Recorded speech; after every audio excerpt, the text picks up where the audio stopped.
Presyo sa mga school supplies misaka base sa bag-ong suggested retail price kon SRP nga gipagawa sa Department of Trade and Industry DTI. Aning report. Sa tindahan og mga school supplies, wa pa kaayo yung namalit apan gipanglanawan nga mudagsa kini sa weekend kay wa may trabaho ang mga ginikanan. Apan gipahibaw sa Department of Trade and Industry, DTI nga adunay pagsakas sa presyo sa mga gamit sa eskwelahan. Sama na lang sa composition and writing notebook nga miuminto og 1.50 sama sa 16 pesos kaniadto nahimo na kining 18.50 karon.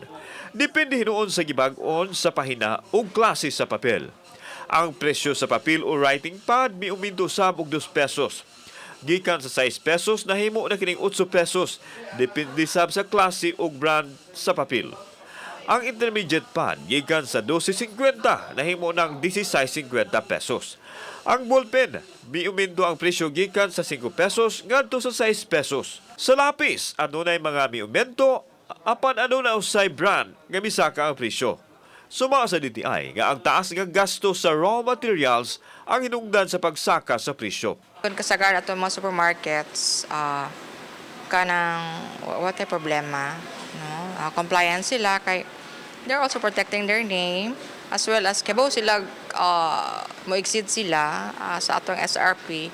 Nagdi sila kanang corresponding nga mga sanctions. Gipasabot sa DTI nga ang aumento o bagong SRP nagbase sa giduso sa kahugpungan sa mga manufacturers base usab sa mga factors nga ilang gilatag. Actually sa tinuray lang dili magud ang DTI mag-decide sa kuan, no? It is actually a kanang request among the manufacturers mohatag man na sila sa DTI sa ilahang product, no, and the corresponding price with the explanation nga no nga mao na ilang presyo for their product. May pahibangno ang DTI sa mga negosyante nga dili mulapaw sa SRP ang ipatuman nga presyo.